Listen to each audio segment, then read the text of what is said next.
So Melissa, I'm noticing some gyrations and bodily movements from our brother over there to your right. But what I'm gonna do right here, right now, is ask you, Okay.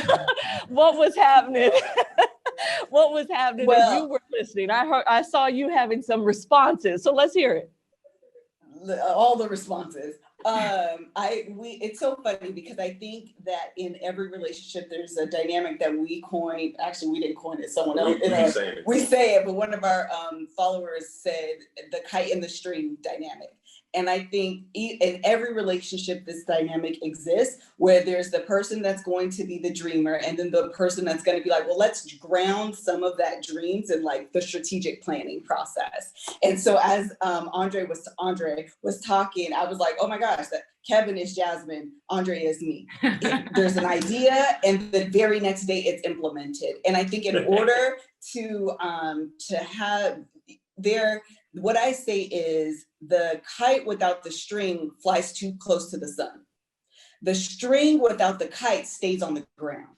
Yeah. So you need both of those, the kite and the string, you need both of those dynamics. You just have to find the balance. And sometimes that's the hard part. And so it's often about listening to the meta message, the message behind what they're saying to understand and navigate those ways in such a way where you come on the same page. So if he's saying, I want to do this, and I'm like, ho, he may interpret that as you don't believe in me. But what I'm actually saying is security is important to me. Let's make sure we have a plan. So once I step out with you, I know that there's another step there. We ain't gonna just fall off the cliff.